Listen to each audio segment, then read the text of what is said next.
Good good afternoon. Hi, I'm going to acknowledge you this time. Hello, how are you? But it's fun when you don't acknowledge me. But it is, but I want to specifically talk to you about the concept of love right now. Over the past little bit, I don't know, 9 months, I've been meditating on the Sanskrit, I think it's Sanskrit phrase aham prema, which transcribes loosely into I am love.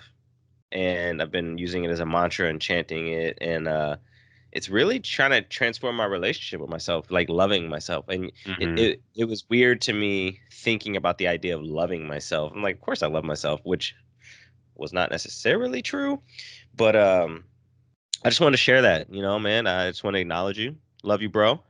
Love you too, man. I appreciate Listeners, that because I have love you. started this journey much later than you, but I'm on it now. And yeah, love. It's what I found is I think they say like you can't love other people until you love yourself. I don't know I don't think it's fully true. Like I think I you would agree. can love other people. I Yeah. think what I have noticed is a different form, a different expression, and there's a lot more room for me to love other.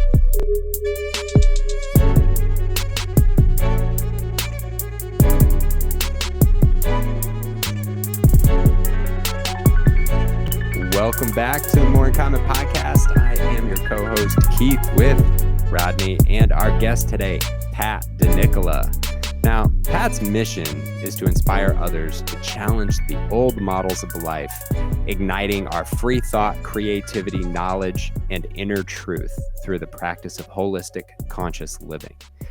His journey to holistic wellness living started under the guidance of his father, who through practices of nutrition, meditation, karate, tai chi, and knowledge of ancient history and philosophy helped him lay a foundation of self-realization. Though hidden underneath, this foundation grounded him once revealed and pushed him towards transformation. He has built a method to help others find their true selves and purpose in their lives, and we are thrilled to have him with us today. Welcome to the show, Pat, not Rob. Thank you. Thank you, guys. Thanks for having me. I'm excited. Yeah. Well, listen, I mean, we always do the free association at the beginning. I got some questions out of that, but I do want to ask my first question. It's regarding your bio, and it's something that Rodney and I talk about a lot, and I think about often. You talk about the old models of life. How do you define or look at the old models of life? Well, so it's changed. It constantly does change, and for each culture, it's different. But basically, it's the undiscussed sort of beat of society, and that is, for the Western world, it's survival of the fittest. This kind of me against you way of thinking that we have in the Western world, that only the strong survive, and the strong only survive if they're fighting against other people. And then, there's the Christian traditions, there's a religious influence on models of life. And so it's changed. Past 150 years is different than it was 200-300 years ago. With the advent of this whole survival of the fittest evolution kind of thing. And they keep us in a box. They teach us how to box things. So we always, in conversating and connecting, there's always those unwritten rules of what not to talk about and what not to broach when having conversations with others. And I think that honestly, it's a disservice to all of us to have those rules and to not be okay talking about certain things. And it's really growing, looking around in the world today, it's really growing to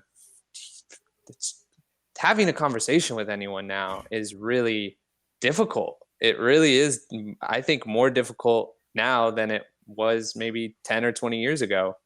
And the intentions for how we got to where we're at were all good intentions, it's having conversations, I think, is something that we can do to break some of those models and realize that maybe we have this box and we rarely use this box, but this box keeps us from finding our passion, or this box keeps us from aligning ourselves with others, or this box keeps us from pursuing those questions that we all have. We all have, like, who are we? Why are we here?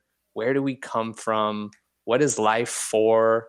We all have these questions, and we're told the answers at age 5.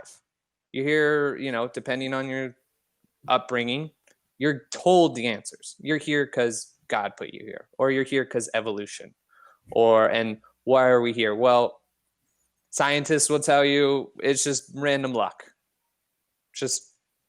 We just happen to be here because of evolution. And then religious ideology will tell you God put you here for a reason. And yeah, it's So I want to jump into something you said. Yeah, jump in. There's a lot of good stuff here. The boxes, categories. I think of the brain as kind of like a differential engine. Like that's kind of the mind. Like the human brain is that one of its core functions is that separation of, like, we kind of talked about this a little bit in the lead up. Excuse me. Its main thing is safety. Like, it wants to make sure we're all safe. And that's where I think the categorization starts. But it does it super efficiently and so efficiently that we don't even realize it's doing it. And I think that's why it permeates culture, because it permeates every culture, because it's a very human thing to do. What you're talking about is so, like, you're talking about all of the contracts that we have with our families and ourselves and civilization and our jobs and our religions and our relationship with science, like whether or not we've made the agreement on purpose, like someone who's older who says, I want to go get baptized, or it was made for us, they were baptized as a baby. These are all agreements that we all live with, and there are I want to say consequence. Like, I feel like consequence has a negative connotation, but like there are results of all of these things. How do you? So you brought up Western. So like you talk a little bit about Eastern stuff and some of the things you do. How would you juxtapose like a Western mindset right now to an Eastern? An Eastern mindset is far more questioning in my eyes. The way that you're brought up, and I wasn't brought up in that environment. I was brought up in a very unique environment. I grew up in the Western world, but like my bio says, my dad is Tai Chi master, practiced shaman. I grew up in a bit of a Native American environment where we give back to Mother Nature, and we do sun dances where people are dry fasting and fasting for weeks to pay reverence to Great Spirit. And so I didn't grow up in the Western culture fully. I grew up in it partially. And what I see in it, but not of it. Exactly. In it, but not of it. And I fell into it, when I was 12, 13 years old, and I understood a lot of things on how reality works that science is now proving, quantum mechanics, quantum physics, all these things where reality is really not existent until someone sees it, something watches it, the observer effect, freaking collapse probability. Uncertainty principle. Protons and electrons that are connected across great distances, and all of that stuff, and all of it, and the whole entanglement. Quantum we should just turn this into a physics podcast. And so I knew all this stuff very, very intuitively, and I was taught a lot of these things, and and how relationships work, and what I call the triangle paradigm of communication, where there's always a rescuer, a victim, and a persecutor. So in all of the good old our codependent triangle. the a good old codependent triangle, and all of our conversations really evolve into that, all of our interactions, unless we know to avoid it and how to avoid it and what not to do to go into that. All of our conversations. And so I knew this at 12, 13 years old. And so going into high school, I rebelled. I was like, life sucks. Everyone is miserable. Suffering is everywhere, no matter if you have $1 million or if you have $5. And so what the hell is the point? And so I just like went into... These were your thoughts at like going into into high school. Yeah, these were my thoughts. Like, damn, son. Yeah. And heavy. So yeah, that's a lot to deal with in a developing brain like that. Yeah. So I just like went off the rails, and I didn't give a shit about anything. I didn't perform in school. I, did all sorts of different drugs, hung out with the wrong crowds, broke the law, because I had no remorse for it, because I saw the world as this illusion. And so growing up in the Eastern traditions, or what I would say more rooted traditions, so it doesn't have to be Eastern, because there, of course, is the native culture, and you can go into Central America and South America and find these practices. You find them in Africa. Yeah, you find them in Africa, exactly. So in the Aborigines in Australia. So it's a different way of looking at the world. It's looking at the world in a mysterious way. Looking at the world as this thing that the main current of these traditions is that you are a child, and to always look at the world through those childlike eyes. And what we do in the Western world is we try to grow up as fast as possible, and we try to become adults as fast as possible. And it's never get there. And yet never get there. Yeah, you have 30 and 40-year-olds that are 12-year-olds in big bodies, right? So we ultimately look at the world from that 5-year-old agreement that you talk about, right? Those agreements that we're told, do these things, this is how it works. And you run. Oh, sorry, Keith. Sorry, Keith. You run so fast, you can't catch your breath, and you just keep running because someone told you go that direction. Right. Yeah. And I mean, how many people ask themselves, who am I? What am I here for? Like, they ask it. Of course they ask it most of the time. And so what I do is I help people reach deeper levels of sleep.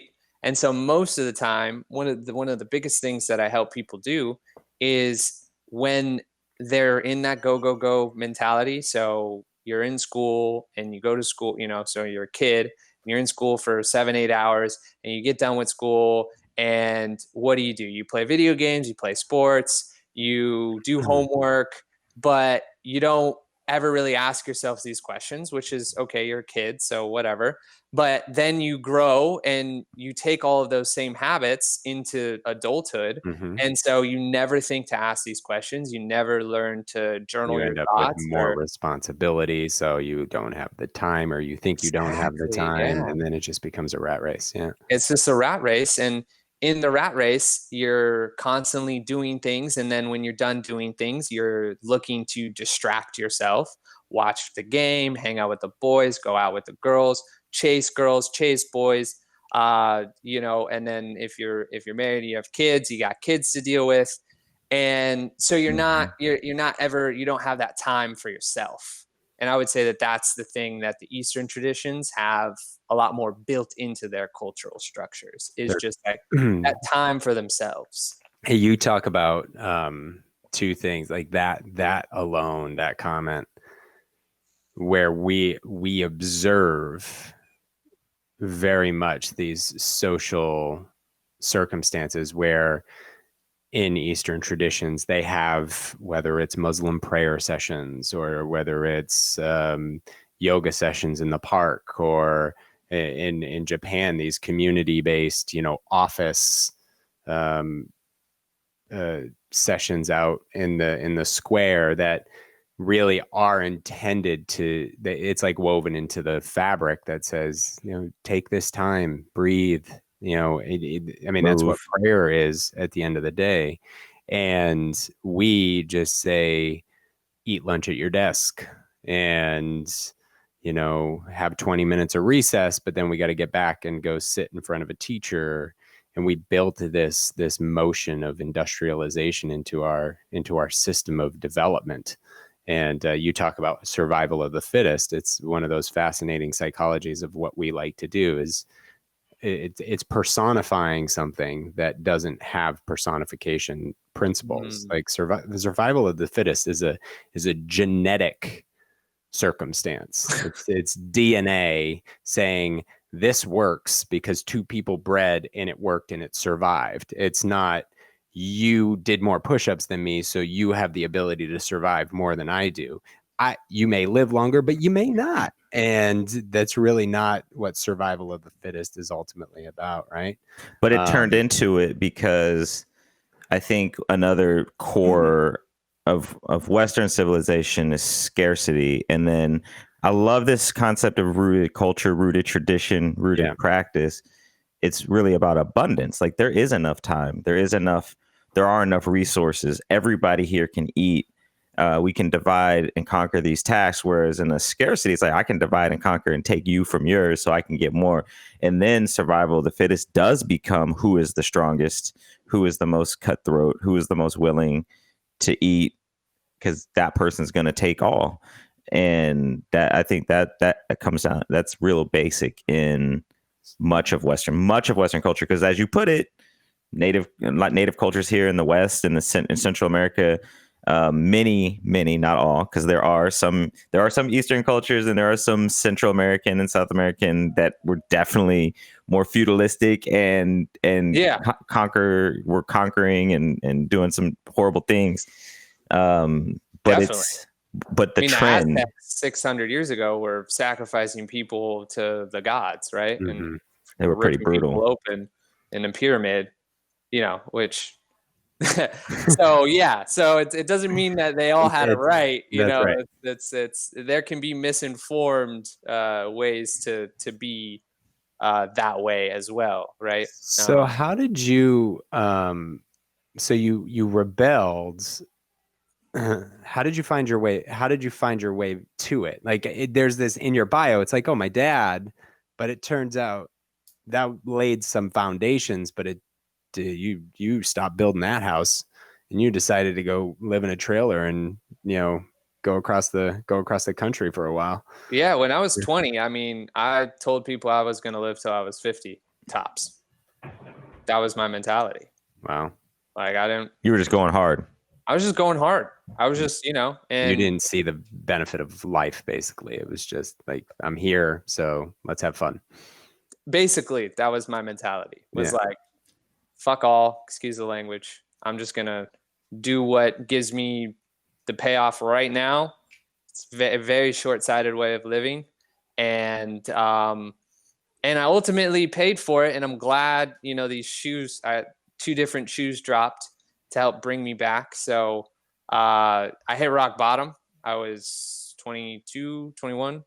And I was deep into the party scene and I was in sales and I started stealing from people and stealing credit cards and doing all this shit. And then I didn't pay my insurance and then I got a speeding ticket and I didn't pay that. And then I got another speeding ticket and I ran from the cops. And so I had like this I was going to be arrested. I was looking at time in jail.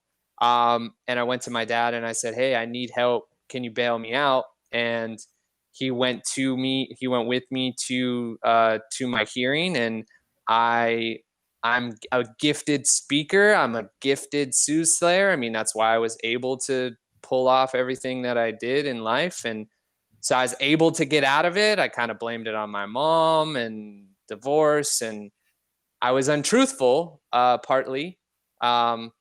But I was able to bounce out of it. I had to pay all these fines, but it really shook me and was like, what are you doing? And so I went back and lived with my dad. He gave me rules, said I had to get up at 8 a.m., meditate for an hour daily, and no more going out.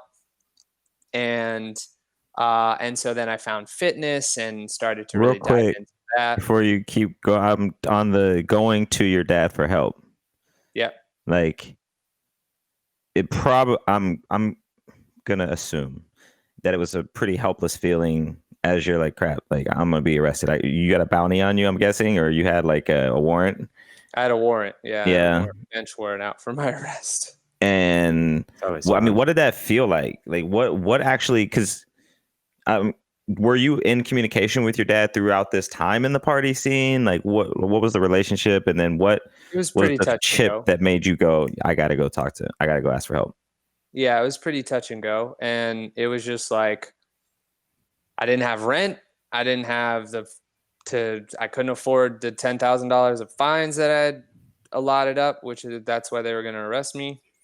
And the running away from the cops thing. And maybe that a little bit. Yeah, they didn't bring it up in my hearing though, so I don't know if they ever actually knew it was you. Knew it was me, but it was definitely, I was speeding and I just like dipped and got away. When you say running away, you mean driving? I mean driving away. Yeah, like I didn't get caught. You weren't on foot. You were. Yeah. Okay. Yeah. That was in high school. I was running from cops in high school. Yeah. So yeah, it was. I mean, it was a huge ego trip. I mean, I basically broke down and cried and just, how did I feel? I felt worthless. I mean, I felt worth is less than zero. I was negative. I was a criminal. When you realize that you're a criminal and you haven't had to pay for it exactly, but you know that it's coming. But some people double down there, right? I mean, not everybody has that moment where they go ask. So what I'm trying to get to is you went and asked for help. You were at a rock bottom. Arguably, it could have absolutely gotten worse. Like you could have ended up in prison, and worse, right? Like, so there was a point where you were able to step in and say, nah, like, all right. So you felt I don't know, what was it, like a shame there, or like this isn't me, or what? Do you know what it was?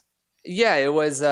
It was my first pull. It wasn't. I can't take credit for it because it wasn't like me feeling some type of way and then it wasn't that way. It just kind of happened. It was just, I think my dad confronted me and then I broke down, but it was this pull.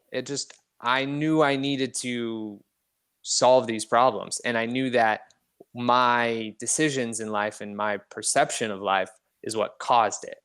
And it wasn't I can't really think of any like one aha moment except for when I broke down and I was just like, because we were just talking. We were just having a conversation and he was giving me advice. And he only gives me advice whenever I ask for it. He never gives unwarranted advice, which is one of the main tenets of what I try to practice in life is only speaking when asked a question. And it was just through this conversation, and he had gotten some of the mail, some of the, bench warrant for my arrest. So he had that. He told me of that. I didn't know about it. He told me of that. And when I heard that and just saw the look in his eyes, and I felt something from my heart just like want to pull me, almost like rip me out of my body kind of thing. Like, yo, dude, this isn't who you're meant to be. And that's the best way I can describe it. No, I mean, that's super helpful. Like, I ask because it's a really important, like, that's the moment. Like, you changed your trajectory right there. And from my own experience, like, I've always expected those moments to feel grandiose, to feel like a climax in a story, and they don't. And they're typically like depending on the set you run with, it could be the angel and the demon. Like the bet, you know, it's my angel's talking to me, or it's my conscience, or it's energy, or it's heart, or however you describe it.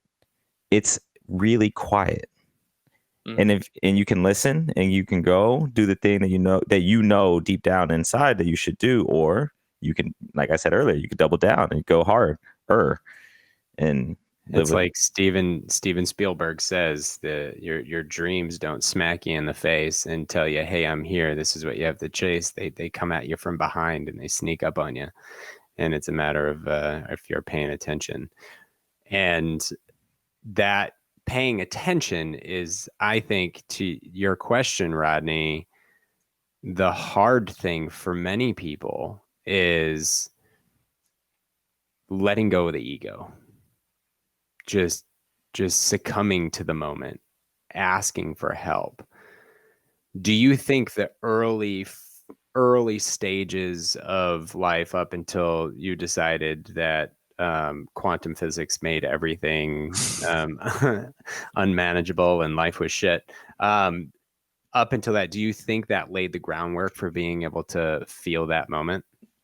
Of course, yeah. I mean, I was ignoring those feelings for 10 years, 8-10 years. So, and for me, it wasn't, like you said, Rodney, it wasn't super like knock me on my ass kind of feeling, or like a gut punch. It wasn't like, I've had far more like stomach drop, gut punch moments than even in that moment. That moment, again, maybe it's just because I knew that that my purpose was grander and that I wasn't going to end up in prison, that the worst that could happen wasn't going to happen.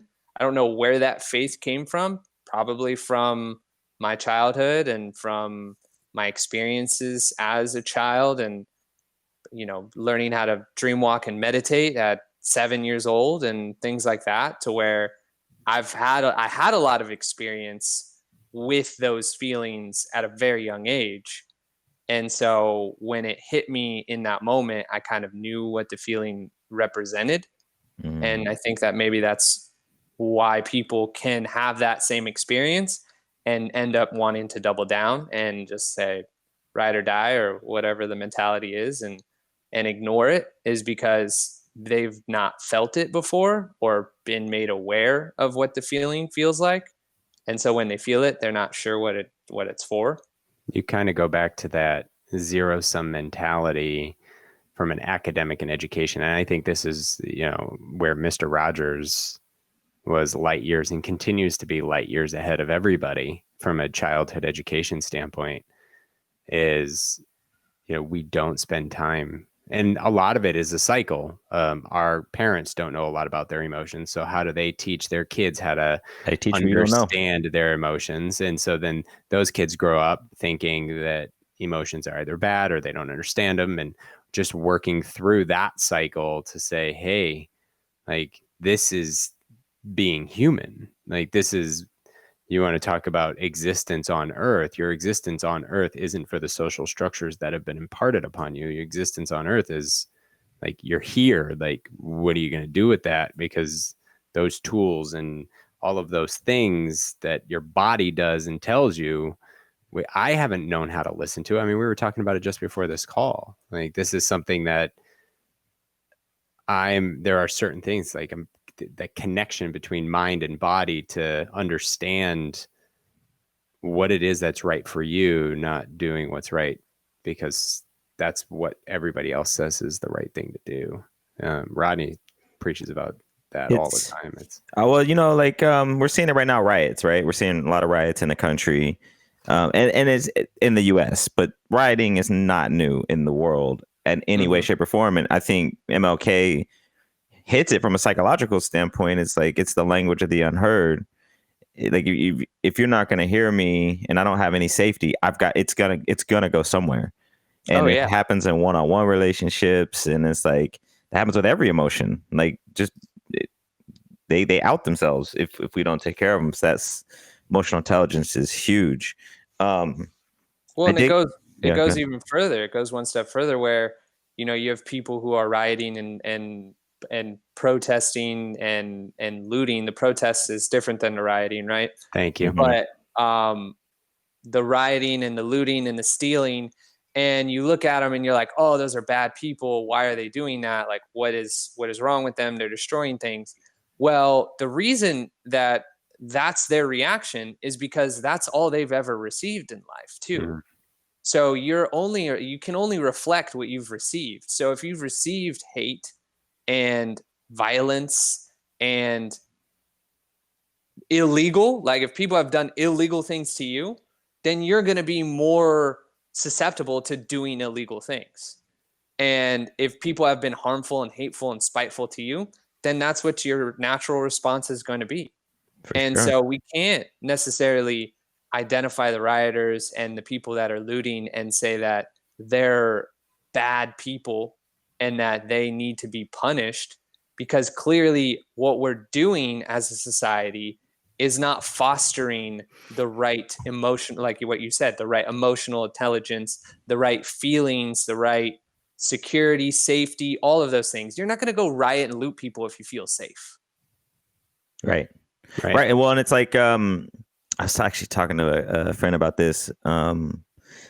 Even like parents who resort to like either like shame for teaching or physical violence. It's usually taught, like it's taught, and it's taught as the form of communication. Like shame-based parenting is like, well, this is how you learn. It's like, well, it's a way to learn, but it turns out it's not the best way to learn. Same thing with, you know, corporal punishment and things like that. Like they're passed down, and then that's how they become cyclical. There's I agree with you. an interesting underline here that I'm curious to understand. In that frame of psychology, you weren't taught that, but you ended up there.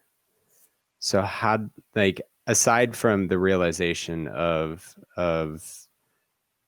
seeing like what shit was in your world, certainly don't have to go to these depths if you don't want to, but what shit was in your world that taught you to express shit?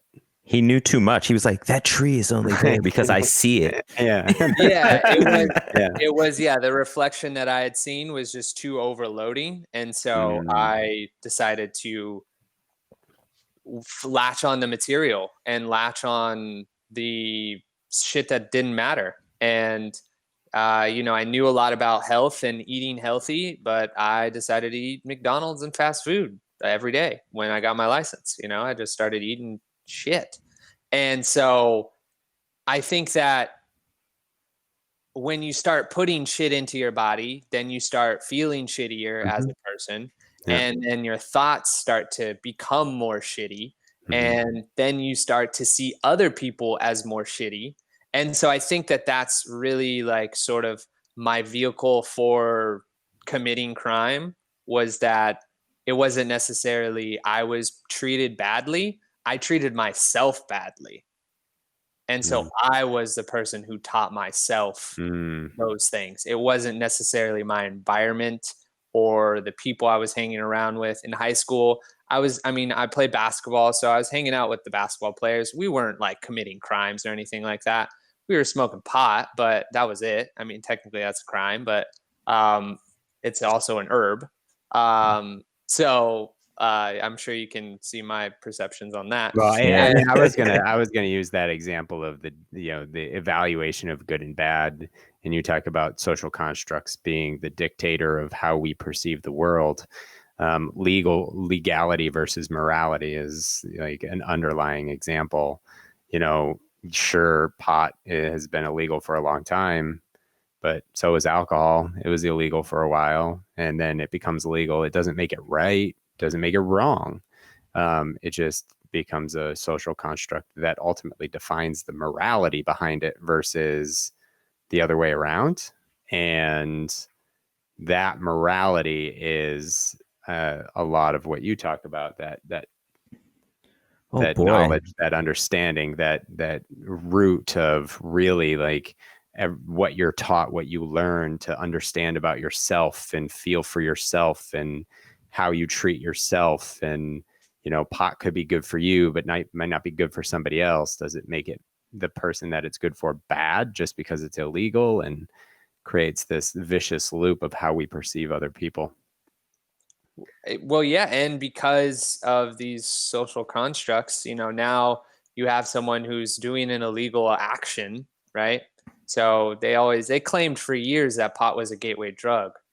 The only reason why it's a gateway drug is because you gotta fucking buy it for, You excuse my language. learn how to buy it illegally. Yeah, right. you learn learn how to do the, illegal stuff. Yeah. exactly. And Yeah. so now you're in the environment, and the person you're buying your pot from also has The Coke. ecstasy and That's coke right. and whatever. And so Yeah. you're like, oh, all right. I mean, it's Make just alcohol illegal. It'll be a gateway drug. I It'll promise. be exactly. Yeah. It You was a gotta gateway go- drug to bootlegging and That's to right. race car driving. Totally. Yeah. Yeah, 100%. And so it's so it's set up, and we can get into the whole corporation and all the money that's being made because of it, and You all that. you almost have to with what Keith Yeah. just said, because you can't detangle, because when you go with the morale, because I think the original intent with laws was like, let's make morality, like let's put structure behind the morality, Right.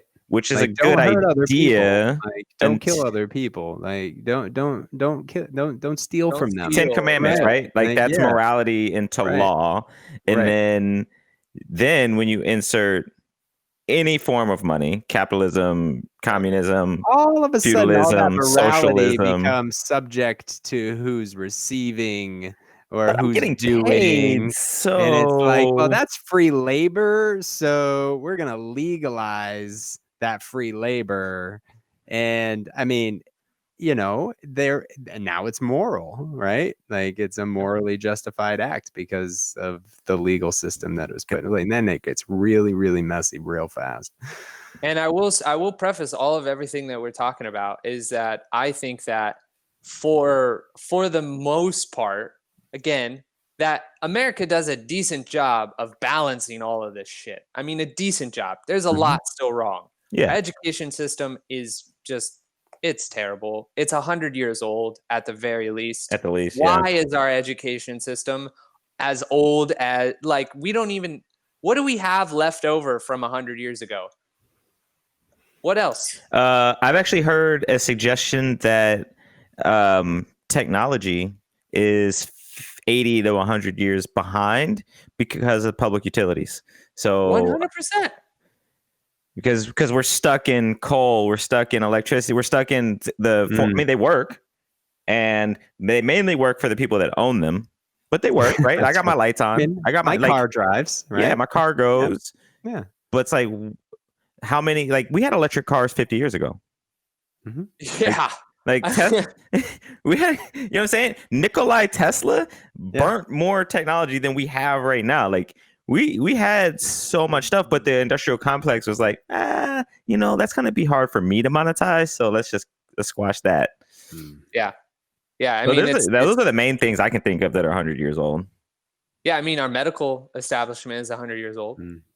Yeah, right? about that. Yeah. And that's about right when it started. That's right when it started, when all the colleges were funded by, all the rich people back in the early 1900s, that the people that owned oil then realized that you could use oil to make drugs. And they were like, oh, how do we make this a thing? Well, let's just buy all the colleges and make them study pharmacology and learn about drugs and about disease and about each specific disease, so everyone is specialized and only knows these little things about these little stuff. So that's what they treat, and they're like the hammer looking for nails in diagnoses. Yep, and that all that is 100 years old, and all of that is going bye. I mean, we're healing people now with meditation. People that can't have stage 4 cancer will go to Dr. Joe Dispenza and do a weekend workshop and have no cancer after a weekend workshop. There's wild. There is one of the most fascinating psychological understandings is people with dissociative identity disorder, or otherwise colloquially called multiple personality. And it has been documented with those with the severest of cases can have one identity that biologically has diabetes. Biologically. Right. Every other one of them doesn't. And literally their insulin levels are normal when they're in a different identity. Wow. Isn't that amazing? Like the power of what we're capable of. The mind. And like you talk about the evolution of medicine, like there's just so much information out there. We don't have to treat everything with surgery, but some things need surgery. We don't have to, Did you know that the Romans did cataract surgeries? Wow. No, really? And they did brain surgery. Yeah, because like when leaders came in, traded between the popes and the freaking Caesars, was going back and forth. So like somebody would come in and just burn the library of the last regime. And so like there's been more information lost in just Rome than the world has ever known. So like they oh my God, they were doing all kinds of advanced stuff back then. It's unbelievable. So it's weird. Like we haven't caught up. So we're in a pandemic right now, right? Of basically a bad flu. Like, and that's a very dumbed down explanation of COVID. Yeah, it's like, but what my point there is that it is nowhere near the nastiest thing that exists from a viral standpoint, and we can't handle it. We are super technologically advanced, yet we haven't caught up with the most technologically advanced thing on the planet, which is our body. And or a virus. No, that's the most basic. The virus is super simple. That's fair. Yeah, it's just super advanced at the same time. Yeah, they're actually remarkable. We've been the thing with virus and virology and epidemiology. I mean, again, they're all. My sister is a biochemical molecular engineer, so like that's what she does. She freaking investigates viruses and bacteria and like tries to quantify them on a sort of mathematical way, which is crazy. Outbreak. But it's all specified. It's all specific. You don't know how the body's reacting to it. You just know what it's supposed to do. You don't know anything about what's going on with the body to make it worse for this person as opposed to this person. And we knew this 100 years ago. We knew we were going down the wrong path, and we still went down the wrong path. 100 years ago with the flu pandemic of Spanish flu, which really didn't start in Spain, by the way. No. Yeah, it didn't start in Spain, but they tried to prove. So basically the theorems back then were that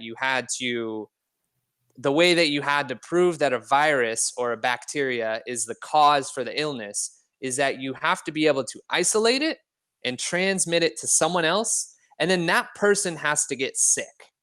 Right. That's like first germ theory. Sense. Yeah, that's like this was developed in the late 1800s, where that's how you had to prove that it's a virus that is causing the infection, is that you have to isolate it and then give it to someone, and then that person has to get sick, or at least a portion of the people that all else being the same, right? All else, a portion of them have to get sick. And so with the 1918 flu, they tried to literally get people sick. They isolated it, they injected it into people. Now they did a few different studies, and the literature is really not well published, but my sister helped me find this. And out of 100 people in one study, and in another study they did 50 people and had a little bit better success as far as proving viruses.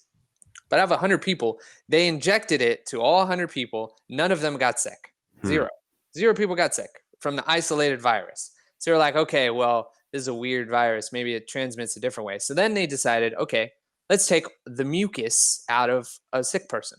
So they took this lung garbage, all this mucus, which has all this virus and a bunch of different bacteria, all sorts of stuff in it.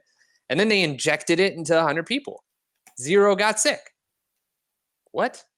And then they went one step further. They took 20 people and they put them in a room with 20 sick people. And they told the sick people to cough, sneeze, talk openly, and try to infect these people. Now, you couldn't do these studies now because human rights and stuff, right? This was You're not The allowed to do early this days of anymore. science. There's a Early lot days of of questionable science. stuff for You sure. sign a waiver, you get $1,000. I don't You're even need good. a Yeah. waiver. Might not have been needed, dude. and none of these people got sick. Now you had another one that was able to generate some illness, but it wasn't a high amount. So you have this virus going around that kills 50 million people, but yet you try to get people sick with it and it doesn't happen. So obviously we're missing something here. Because if it was just about spreading a virus to another person, then every single person you infected would get sick.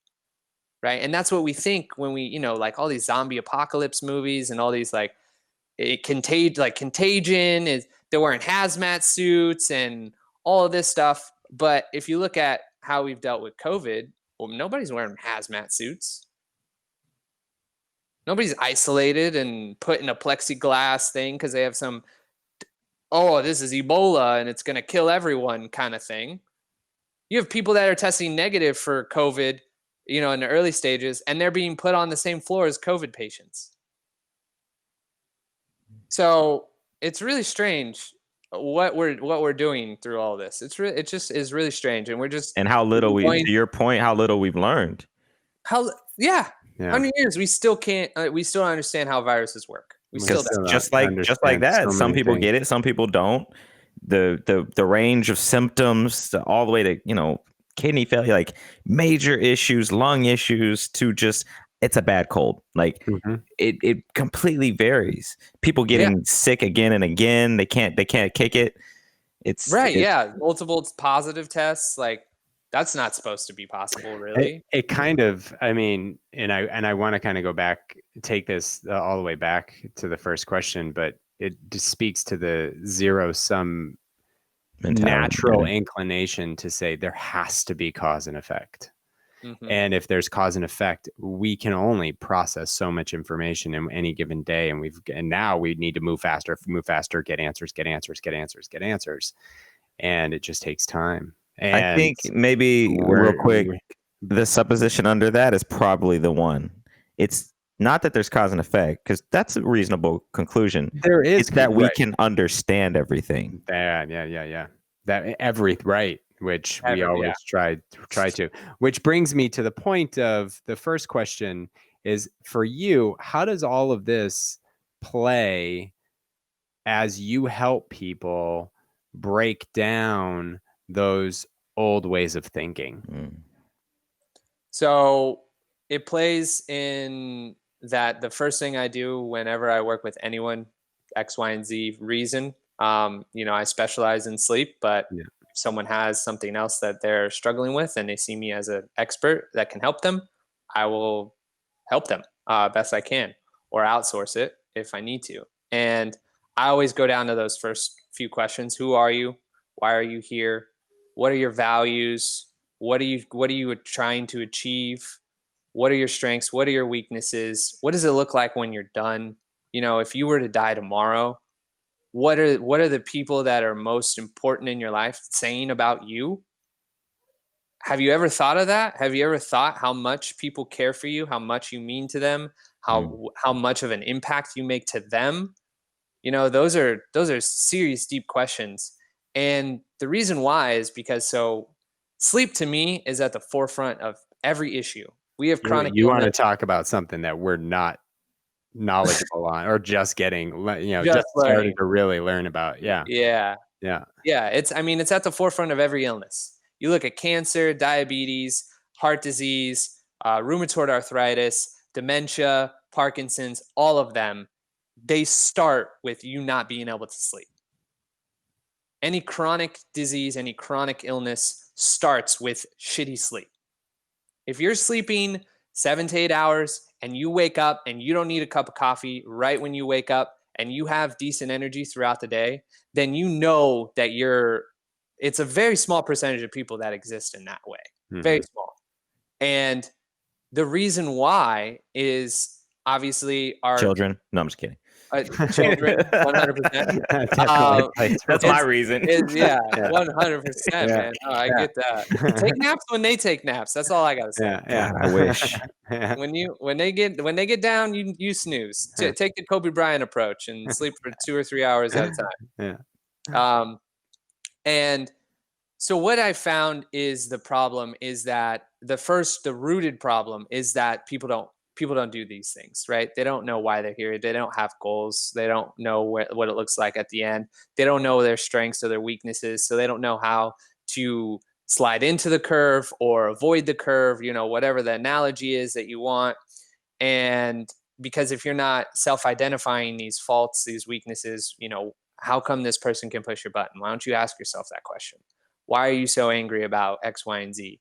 Like, what does that say about what's going on inside of you? Like, and then because of our distracted way of living, our go, watch TV, Netflix and chill, movies, sports, all of this stuff. Self-medication. Self-medication. Yeah. And even people that are doing healthy practices, like people that are meditating and reading and working out, I see a lot of people working out without intention, working out without a goal in mind. They're just in there kind of doing their thing, checking their phone a lot. And so that's just another form of distraction. It's everybody has one. If you think you don't have one, you do. Everyone you just got to identify it. Yep. And so you do that all day and you don't have that reflective time, and then you go in to fall asleep, and now all of a sudden you have time to think and you have time to just be with your own thoughts. And so it takes you an hour to fall asleep. It takes you 45 minutes to fall asleep. You have anxious thoughts, or you're thinking about tomorrow, you're thinking about this meeting, this whatever presentation, this deadline, this sale call, this friend, this family member, your life, your path, how all the mistakes you've ever made, anxiety about that, right? It's like, it could be anything, but none of that is helpful to fall asleep.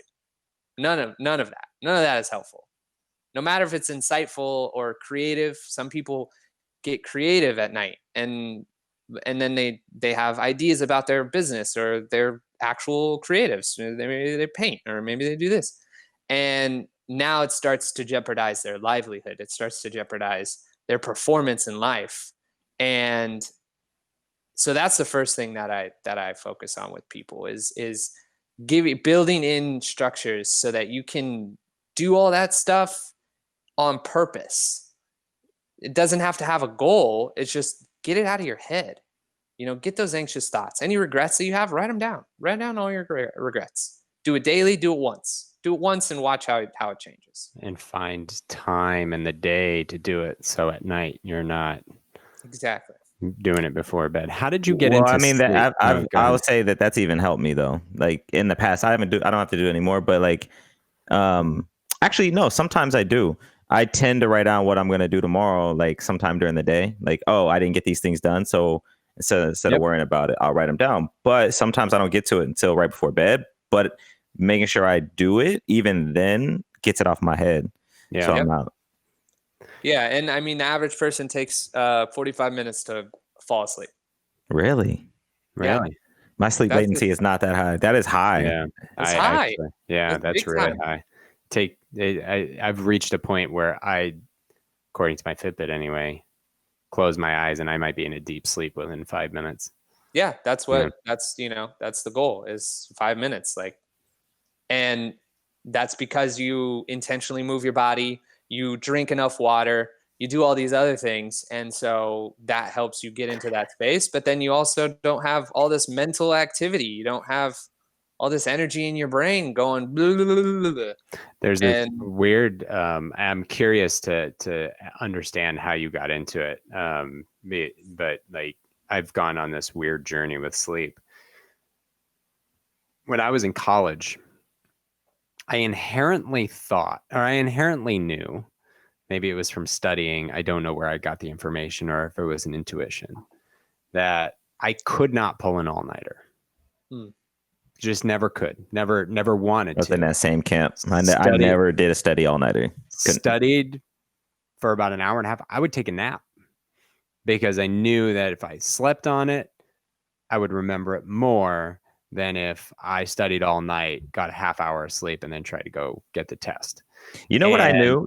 I knew that if I didn't know it the night before the test, staying up all night wasn't going to teach it to me. Help you. So I might as well sleep. Like that was, maybe it was lazy, but I was just like, I'm not going to learn it. Like I had a whole quarter to learn this and I didn't. I'm going to get it tonight. Come on. But the interesting thing, like we hear a lot from, I mean, I even listen to people who I love to listen to, sleep less. My father-in-law grew up at a time where it's like, hey, you get 5 hours of sleep, you're good, right? And there was just very little understanding of its impact. And so you create, again, social constructs that impact us over time, these cycles, these loops, I ended up, once I graduated college, I was living on my own, I'd wake up I was thinking about this the other day. My routine would be I'd go to work. It took me about 45 minutes to get to work. I'd come home about 5:30, 6 o'clock, eat dinner, watch TV for 3 hours. I'd go to the gym somewhere in between there. And then I wouldn't want to go to bed. So 11, 12 o'clock rolls around. Then I go to bed. I got to wake up at 5:45. And the only reason I'm waking up at 5:45 is so I can be ready in time so I could take a nap before I go to work. And then I would take a nap. I forgot about that. You did used to wake up and take a nap. It was just bonkers because you would wake up and watch SportsCenter and then like take a nap before. I'm like, awful. And then you all of a sudden it's like, oh, I'm working. Now you're working 40 hours a week. And so all of a sudden you get caffeine. And it's like gotta get that jolt. And now you're addicted. Like I'm addicted to caffeine. I try to modify how much I need, and I don't have any until about 2 hours after I wake up in the morning. But like all of a sudden you're addicted to it. And then it just becomes this cycle. Now you drink more coffee. Now you can't go to sleep on time because your body is just getting rid of the impact of caffeine because you had it at 5 o'clock at night because you wanted that cup of coffee. And it's just this cycle that we don't break down. How did you get into sleep? How I got into sleep, right?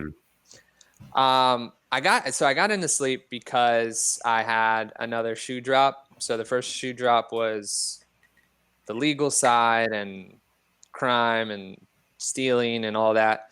And then I rectified it, meditated, woke up early, started to eat better, started to get into fitness. And then I dove into fitness and started to be a personal trainer. And I was still doing sales and I was bartending and I was a personal training and working out 2 to 3 hours a day. And I was just in that go mentality. So when I was lying and stealing and not being myself, I was very lazy. And so that's what caused me to do that. So I had the opposite. So I was on one side of the pendulum and I went boom.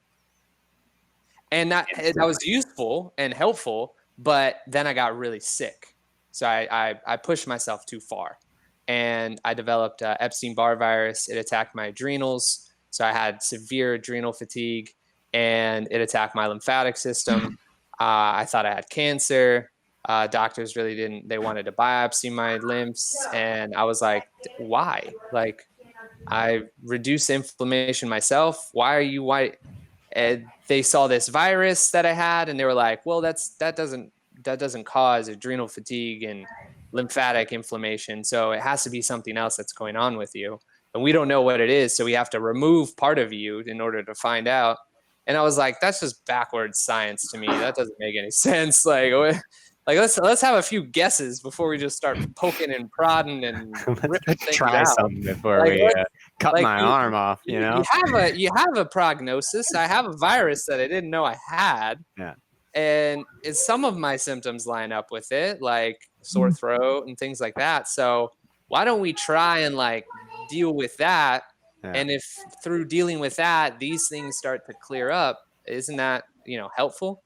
So then I went to a naturopath and I started to research on my own. And he gave me advice about not being as acidic, increasing my alkalinity, decreasing my stress, not taking on as much as I was doing, not spending 2 to 3 hours at the gym, doing more, doing yoga and doing these other things. And then it was just an evolution. I went to school for holistic nutrition, yoga, life coaching, stress management, and got certified in all those things, started helping people with that. And then it just kind of evolved as I started to research and learn more about sleep and rectify my own sleep problems with the adrenal fatigue and the addiction to caffeine and stimulants. And as I started to heal myself, I started to realize that this is a huge pervasive problem that we have in the world. And it was a few little like aha moments. These were actual aha moments where I was speaking to entrepreneurs and different people in building their business coaching field, and hearing what they were going through and realizing that I could help. And it's like the more I dive into, the more I talk with people, the more I connect with people, the more I coach people, the more simple my answers become in that. So what do I do as a sleep coach? I teach people how to balance. I teach people how to be centered. I teach people how to be in their bodies, because our society, it's crazy too. It's almost the opposite of yoga, or the opposite of Tai Chi, or the opposite of a shamanic practice, or an ayahuasca trip, or any of these things, right? Where those things are, they were designed thousands of years ago when everyone was physical in life. Everyone was physical. Everyone had a physical job, where they're a farmer, a blacksmith, or whatever, right? They're doing stuff with their bodies, moving their bodies. And so these systems were built to teach people how to be still, to bring their energy up and to achieve spiritual enlightenment and to liberate the soul and to reach heaven and all these different ideas. And ayahuasca, you start to perceive other things that you're not normally able to perceive, but that's about leaving the body. It's about getting outside of the body. And now in society, because at 5 years old, you're put behind a desk and you're told to sit still. And if you don't sit still, they put you on drugs. And so being still, like they tried to put me on drugs. My dad said, no, he's just smart. Maybe he's just a kid. Like, yeah, kids move. Everybody's got a different time. Like that's it. Like you give them 20 minutes of recess. Like, like let them walk around the class. That doesn't mean they're not listening to you. Why do they have to have the same desk? If you want to walk around the class, like walk around. Just listen to me. Like hear what I'm saying, but just walk around. Yeah, like, it's crazy. Yeah. And so we learn how to be still. And then we go into the workforce, and most jobs are stagnant. Most are sedentary. And that's why going to the gym can be such a life changer for people, because what it does is it gets them out of here and puts them in their bodies, right? It gets them in touch with their bodies. We're not in touch with our bodies. That is why it takes us 45 minutes to an hour to sleep. Back to what you said about balance. It's all about balance. And so that's what I teach. And depending on the person, and that's how I got into sleep, depending on the person, it'll be on a scale of 1 to 100 on how woo you want to get into it. Let's go woo, bro. Let's go woo. And even when it comes to some of these like biohacking trends, the Wim Hof breathing and the meditation and things like that are really becoming popularized, especially with entrepreneurs, there still isn't the education to get back in the body. And that's where the light bulb moment was like for me, was that I was speaking with entrepreneurs. They were meditating 30 minutes a day, but yet when they were trying to go to bed, they were still mentally very active, creative, or anxious. And they were physical. They were moving their bodies. They were working out. And so all it took was this little change. The big practice for people that are meditating, people that are already, they're already doing 10 or 15 self-care things, right? Meditating, breath work, biohacking, nutrition, moving the body, running, all of these things, right? the big change that will make a huge difference to just like knock it all out the park is go ground, go touch the earth intentionally Has for his 5 to grounder. 10 minutes. Oh, yeah. Yeah. I sit in ground while I'm at my desk. But Oh, like you guys walking, do. Yeah, amazing. but like walking on the beach or like just walking in the earth, like in the city, it's hard because it's not quite as good. But still, barefoot, like it's Well, listen, it's a good process. To be the curmudgeon of time, this has been awesome, and I think we could talk all day, as is always the case. Yeah. I look forward to the time when we have cachet to do a Joe Rogan 3-hour conversation. 3 hour, just because then we'll need 6, and it's just going to be a thing. It's always going to be a thing. Always. But we always. So first, thank you for joining us. Patrick, thank you. This has been awesome. Thanks for what you do, because I think there's so much in it, and I think we talked about it in depth. That Rodney and I talk about a lot, and it was great to get another perspective and just enjoyed this conversation a lot. We have one final question, and I'm gonna leave it to my co-host to ask it. What do you want to leave the audience with? Ooh.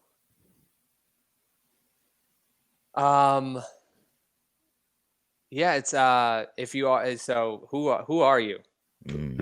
Audience member, who are you?